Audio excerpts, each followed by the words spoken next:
doctors from around the UK in 2018 and again this year about their willingness to blow the whistle on what they thought might be concerns about patient care.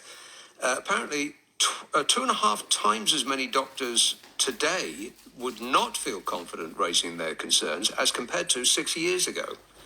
Let's talk about this with Dr. Chris Day. Dr. Day is an A&E doctor who, in 2014, as a junior doctor, blew the whistle on the Lewisham and Greenwich NHS Trusts. Good evening, Doctor. Good evening. Well, the government's own website says NHS whistleblowers are protected by law and should not be treated unfairly or lose their job if they blow the whistle on wrongdoing at work. Is that the case in practice? Well, it's certainly not my experience and the experience of increasing numbers of doctors that are plucking up enough courage to go public in the recent series of Telegraph articles. My experience following raising serious concerns about intensive care unit staffing in 2014 was to be embroiled in a 10-year-long whistleblowing case in which taxpayer money up to £1 million was effectively used to smear and discredit me and cover up all the issues involved in the case. And most astonishingly, the first 4 years of the litigation was spent undermining whistleblowing law for every other doctor in the country in an attempt to stop my case ever being heard by a court. And that really does show the true colours of those running the NHS and what they're prepared to do with taxpayer money with their lawyers. And I think it's all coming out now into the public domain. And I agree with Professor Bamford of the BMA when he says this is potentially a bigger scandal than the post office scandal. When people finally find out what goes on in their name with their money in the NHS, he may perhaps be proved to be right. Now, the post office scandal had the scent of management closing ranks to protect themselves and the organisation from legal action. Is that the sense of what you're getting is happening with the NHS?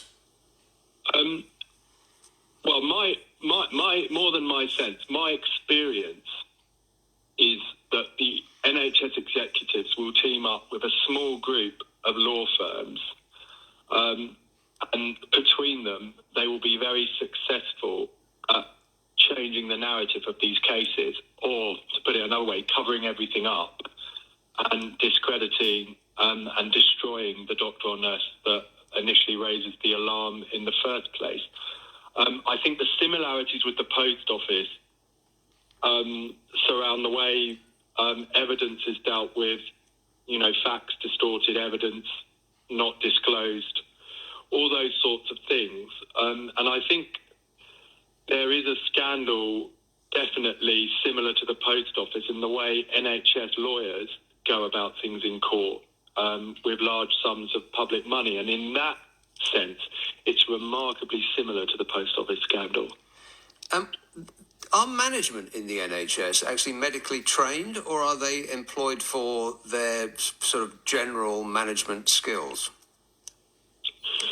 Well, in the NHS, you will get clinicians, i.e. doctors or nurses, that raise the ranks of management. So they will sit in management positions, doctors and nurses. They will even, in some cases, rise to the board and even the rank of chief executive. But alongside them, you will get, quite rightly, I'm certainly not against this. You will get people in positions of power on the board in NHS trusts that aren't doctors or nurses. That might be accountants, that might be lawyers, but also might not be anything. They might not even have any relevant background, but nonetheless find themselves in very senior positions. So I think that probably covers the types of people you get sitting on NHS boards. And is there a sort of us and them culture in hospitals, managers versus doctors and nurses? Well, I have to say, I've worked as a locum doctor in a big London trust for the last say, 10 years. And I find pretty much all my interactions with NHS management as extremely positive.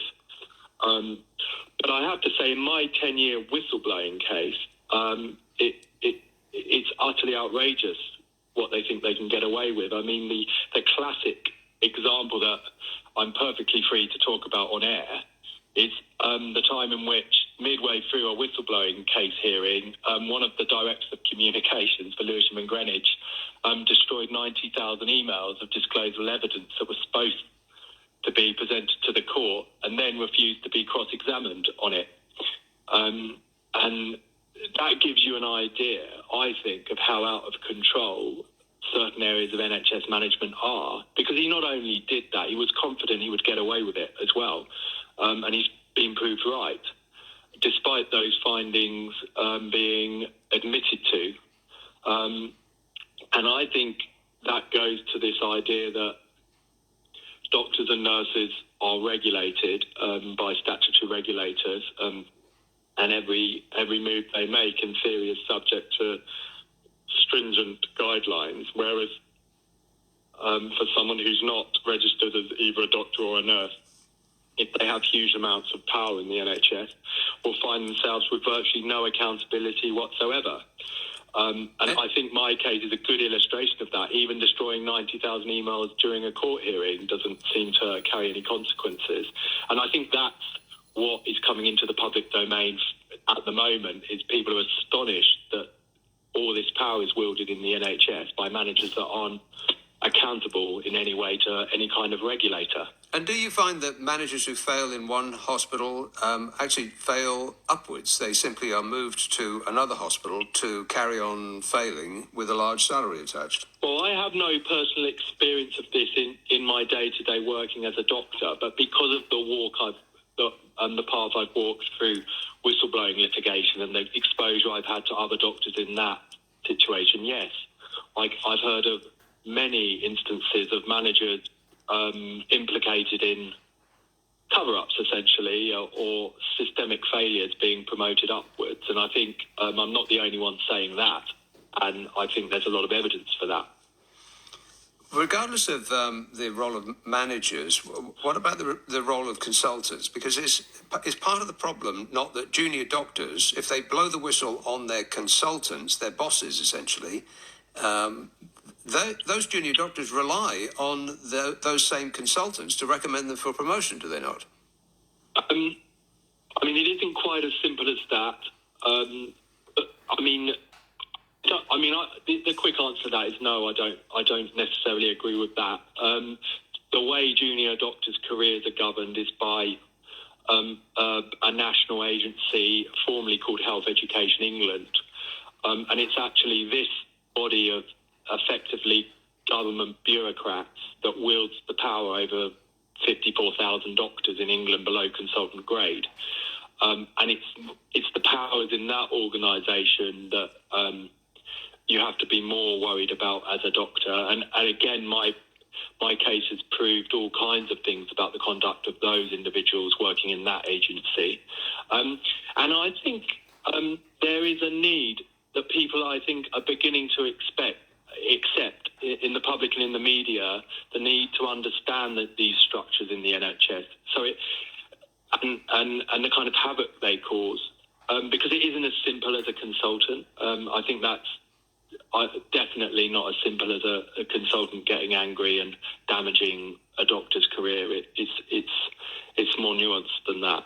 Is it the fear, not that doctors will be fired by their management, but it's more subtle than that. It's that they will not be promoted. They will be sidelined. They will just have their lives made more difficult by bringing to the public's attention the bad practice of management. Well, I can speak from my own experience, and pursuing my whistleblowing case.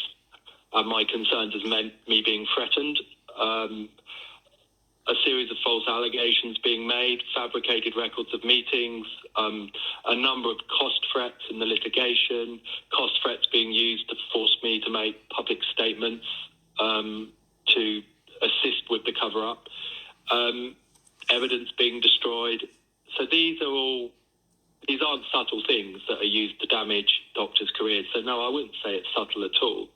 I would say, and I think that's what's coming out in these articles. It's far from subtle. It's very, very obvious misconduct. It's very, very obvious lies. It's obvious instances of destroying evidence. It's just nothing is done about it. And similarly to the post office, it's sort of indicating what our wider legal system and regulatory system is like in a similar way to the post office, because I think a lot of people are wondering now, 10 years on with the post office, how the heck did all these lawyers and executives get away with being so obviously dishonest on so many occasions in so many courts? I think that question is going to be very, very pertinent to the NHS. Well, the way you're describing it, it sounds less like working for a health service and more like working for the mafia. I think people are people, and I think people do remarkably similar things when there's no accountability. And this phenomenon has been around since the dawn of time. And I think the way to really understand and deal with this problem is to look at what people are allowed to do and how they are allowed to get away with it, and then deal with that. Because it's not just the NHS. I mean, as the post office has proved. The other thing we need to be careful of, just as with the post office, is not to hold certain organisations in too high regard that we cannot see the plain reality about them and the way that they are run. And I think, this idea that an organisation is too well loved by the British public to fail or to be acknowledged, that was certainly an issue with the post office, and it's certainly an issue with the NHS. And I think we as a country really need to take a good look at the way the NHS is run. For loads of reasons. If it's to survive, we need to really understand the reality of how it's run. Can I ask you about an allied topic? Yeah. Concerning the way that the NHS is run. GPs are in short supply and are very overworked. Why then are there thousands of GPs who can't find work while practices are employing what's called physician's assistants, who used to be called they used to be called assistants, did they not? And now they're called associates, in what looks like an attempt to make them look more qualified than they actually are. Well, firstly, I'm not a GP, so I work in an emergency department. But I have read these reports and feel very alarmed with this idea of a medically trained, fully trained general practitioner with clinical years of experience, and all they bring to the table when they see a patient that no one really knows what is going on with, who's decided they're unwell and decided one day to present to their general practitioner, that first contact being replaced by someone with a fraction of the training or experience. I mean, that seems like a terribly dangerous thing to try, an experiment, if you will. It's quite obvious to any doctor that a heavy price will be paid by the public if a system like that is pushed in. And this idea that general practitioners that this country has paid to train being left without a role in this country's healthcare system is staggering. And that is what we're hearing, what you've said, and certainly what I've heard. Yes. Just finally then, the nurse and serial killer, since that very well publicised case, what has changed in the NHS? Well, I am absolutely certain that things are getting worse in the NHS in respect to not only the fear associated with raising concerns, because in a way it's a soft thing in some ways, fear. There is no faith in the system to treat serious issues and the individuals that raise them with any fairness or professionalism. If you will, there is almost certainty that the issues will either be ignored or covered up. And I think this is becoming more and more of an issue and getting worse and worse and worse. And I believe, let be, and that case is a symptom of the disease that's plainly getting worse and worse in our healthcare system. Dr. Day, thank you very much for your time. That's Dr. Chris Day, A&E doctor, who in 2014, as a junior doctor, blew the whistle on malpractice in the Lewisham and Greenwich NHS Trust. So over to you. Have you any experience of whistleblowing? Have you brought to people's attention things that you thought were wrong